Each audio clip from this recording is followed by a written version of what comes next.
السلام علیکم ورحمۃ اللہ وبرکاتہ۔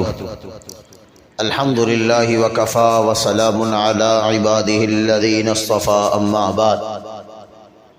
آج کی ہماری کارروائی گھروں سے جنات کو بھگانے کے لیے ہے۔ جن کے گھروں کے اندر جنات رہتے ہوں اور پریشان کرتے ہوں، وہ اس رقیے کو گھر میں بآواز بلند چلائیں،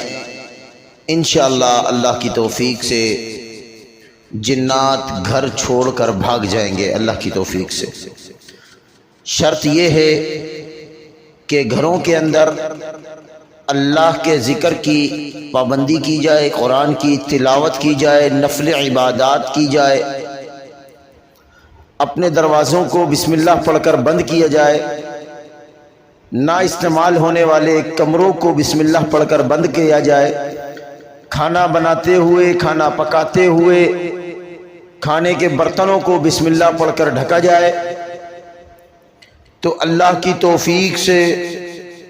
اللہ کے فضل سے انشاءاللہ شیاطین کا گھر میں رہنا ہی مشکل ہو جائے گا اور وہ گھر کو چھوڑ کر چلے جائیں گے انشاءاللہ۔ تو آپ نے کرنا یہ ہے کہ اس رقیے کو صبح فجر کے بعد، شام کو عصر کے بعد اور رات سونے سے پہلے اس رقیے کو آپ نے چلانا ہے انشاءاللہ۔ اور سورہ فاتحہ 7 دفعہ، آیت الکرسی 7 دفعہ، سورہ بقرہ کی آخری کی آیات 3 دفعہ، سورہ فلق اور سورہ ناس، اس کو 7 دفعہ پڑھ کر پانی پر دم کریں، اور اس پانی سے اسپرے بھی کرنا ہے 3 دفعہ، فجر کے بعد، عصر کے بعد اور سونے سے پہلے۔ انشاءاللہ آپ دیکھیں گے کہ شیاطین اللہ کی توفیق سے گھر کو خالی کر کے چلے جائیں گے۔ بسم اللہ پڑھ کر آنکھیں بند کر لیں۔ جو سننا چاہتا ہے توجہ کے ساتھ رقیے کو سننا ہے انشاءاللہ۔ اعوذ باللہ من الشیطان الرجیم من حمزہ ونفخہ ونفثہ۔ بسم اللہ الرحمن الرحیم۔ اللہ اکبر اللہ اکبر اللہ اکبر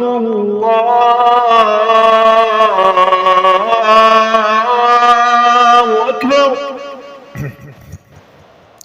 اشہد ان لا الہ الا اللہ،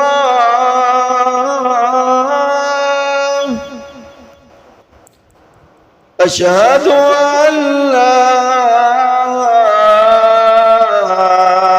الہ الا اللہ،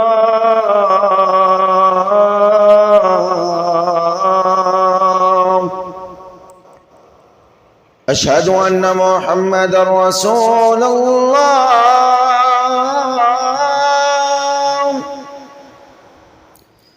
اشہد ان محمد رسول اللہ، حی علی الصلاة،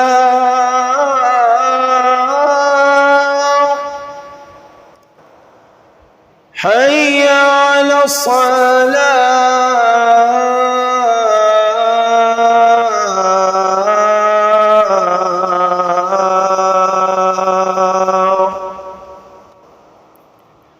حی علی الفلاح،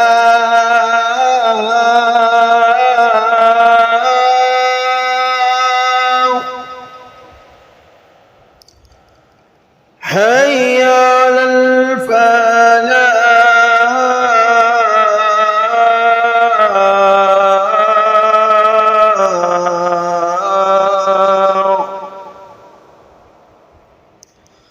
اللہ اکبر اللہ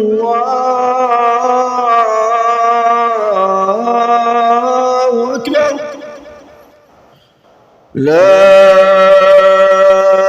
الہ الا اللہ۔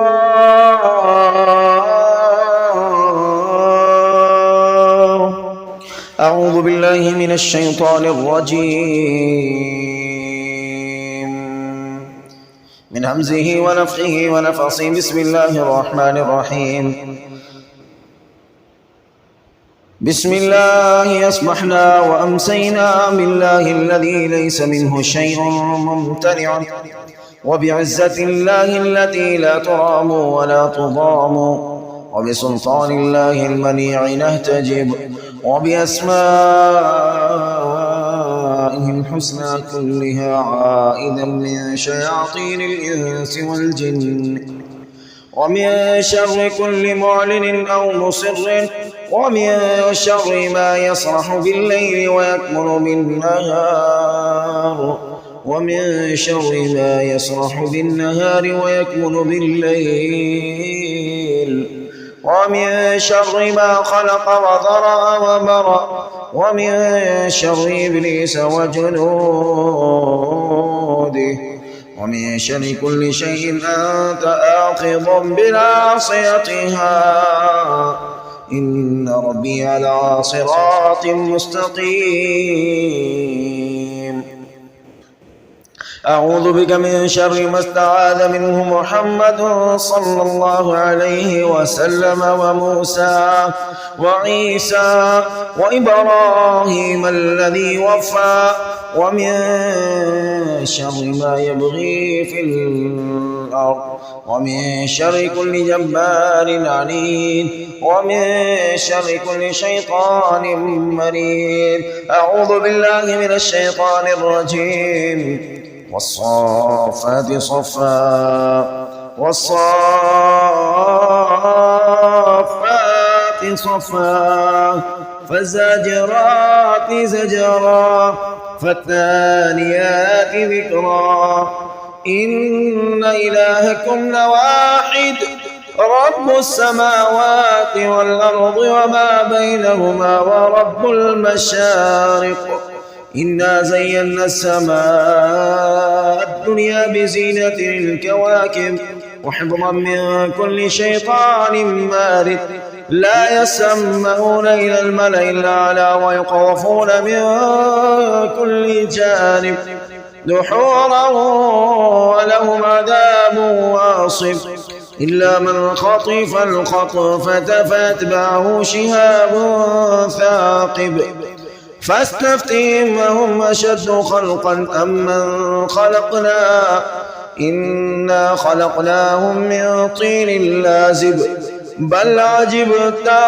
ويسخرون. وإذا ذكروا لا يذكرون،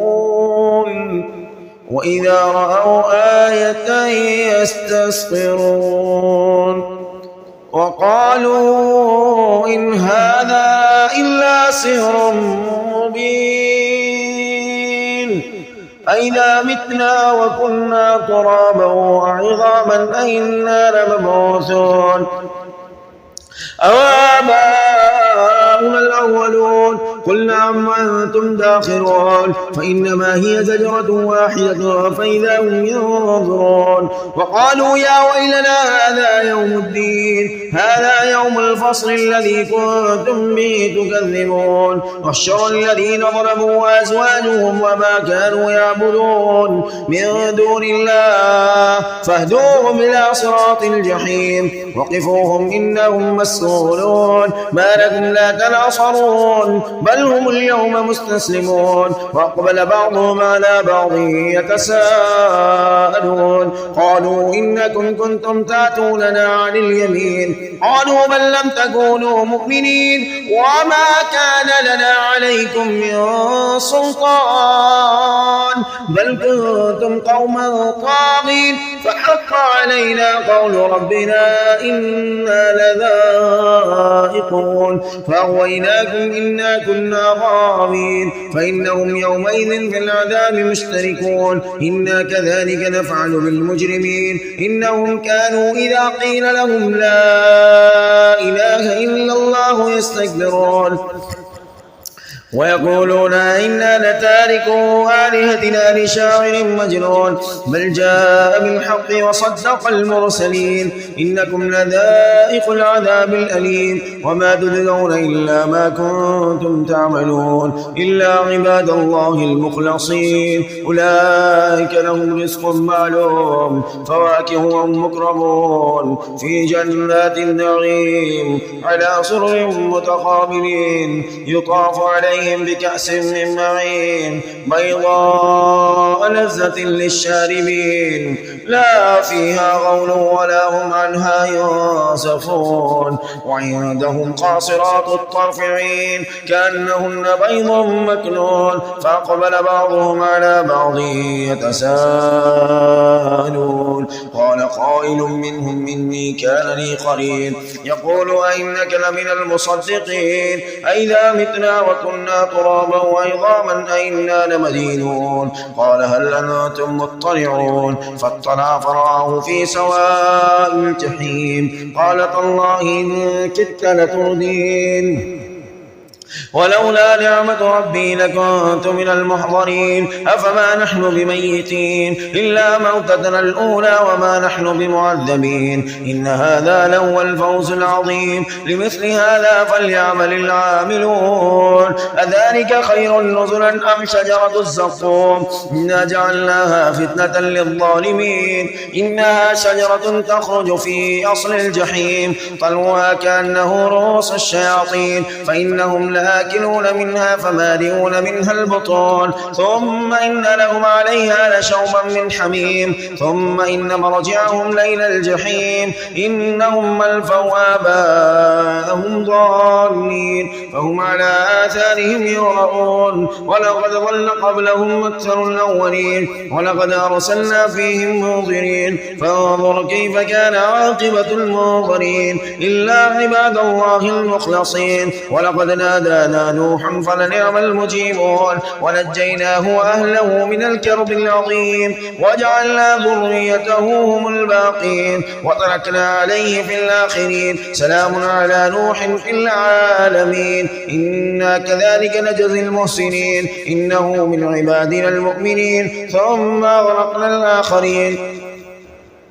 وإن من شيعته لإبراهيم إذ جاء ربه بقلب سليم إذ قال لأبيه وقومه ماذا تعبدون أئفكا آلهة دون الله تريدون فما ظنكم برب العالمين فنظر نظرة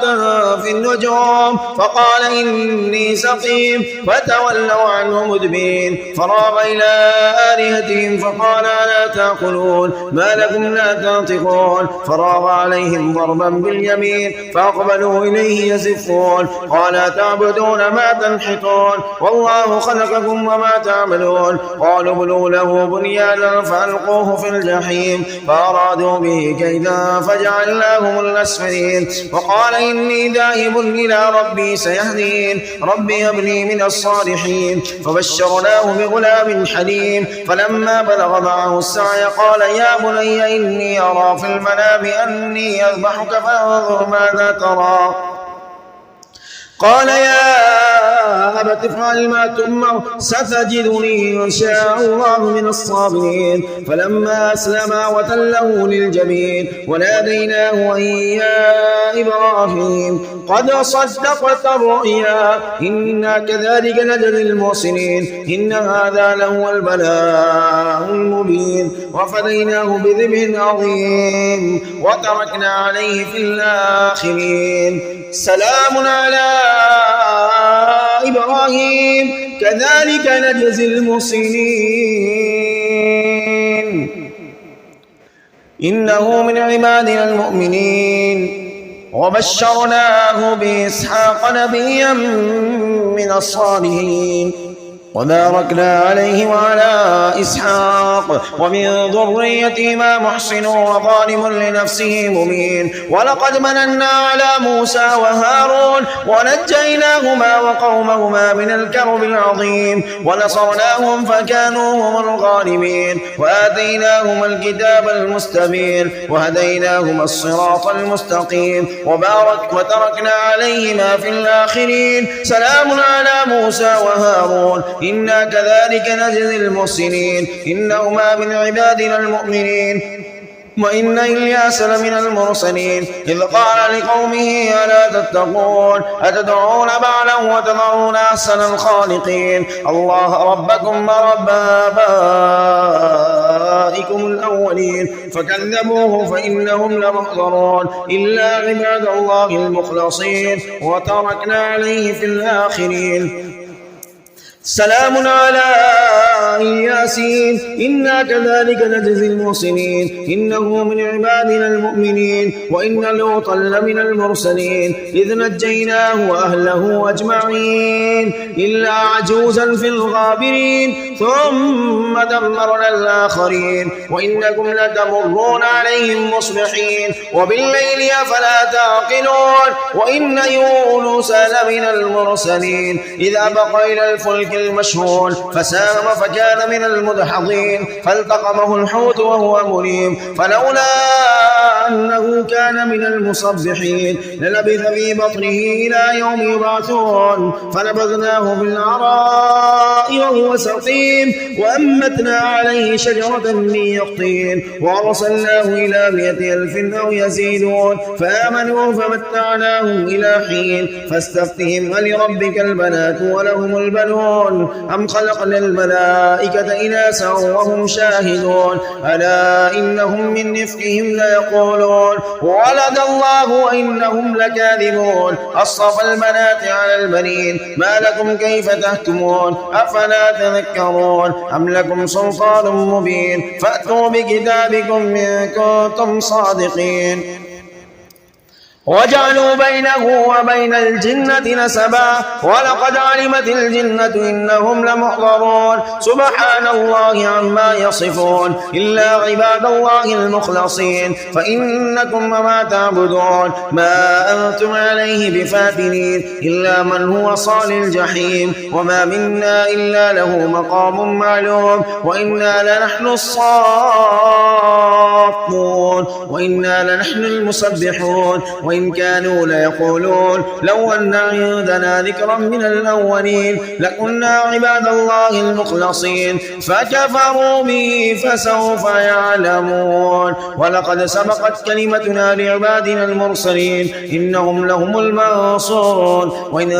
جندنا لهم الغالبون فتول عنهم حتى حين وابصرهم فسوف يبصرون أفبعذابنا يستعجلون فإذا نزل بساحتهم فساء صباح المنظرين وتول عنهم حتى حين وابصر فسوف يبصرون سبحان ربك رب العزة عما يصفون وسلام على المرسلين والحمد لله رب العالمين.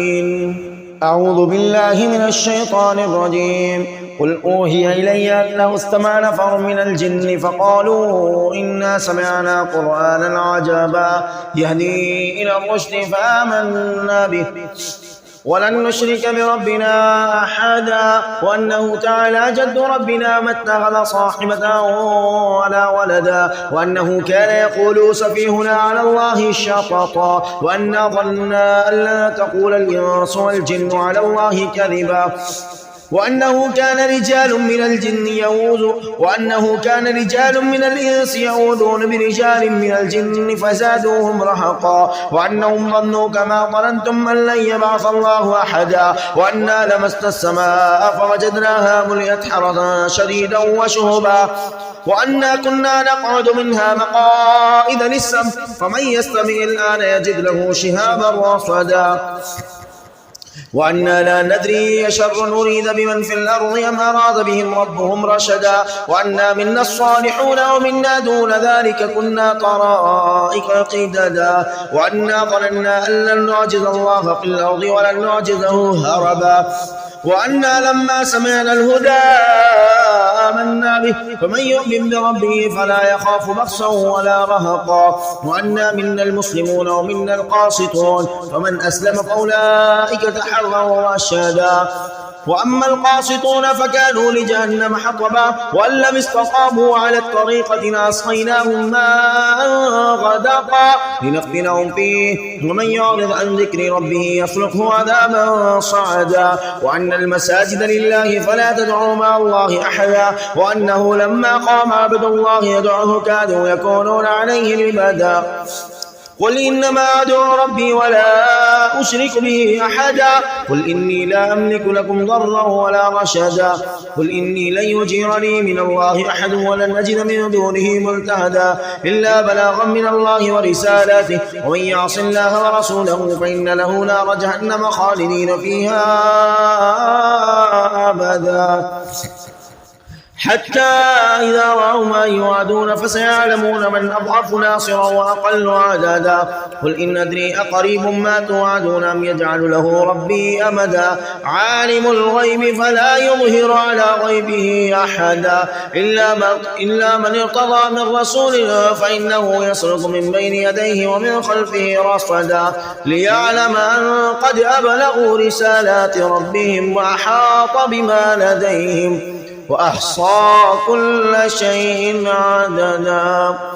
أعوذ بالله من الشيطان الرجيم سأل سائل بعذاب واقع للكافرين ليس له دافع من الله ذي المعارج تعرج الملائكة والروح إليه في يوم كان مقداره 50,000 سنة فاصبر صبرا جميلا إنهم يرونه بعيدا ونراه قريبا يوم تكون السماء كالمهل وتكون الجبال كالإهن ولا يسأل حميم حميما يبصرونهم يود المجرم لو يفتدي من عذاب يومئذ ببنيه وصاحبته وأخيه وفصيلته التي تؤويه ومن في الأرض جميعا ثم ينجيه كلا إنها لظى نزاعة للشوى تدعو من أدبر وتولى وجمع فأوعى إن الإنسان خلق هلوعا إذا مسه الشر جزوعا وإذا مسه الخير منوعا إلا المصلين الذين هم على صلاتهم يحافظون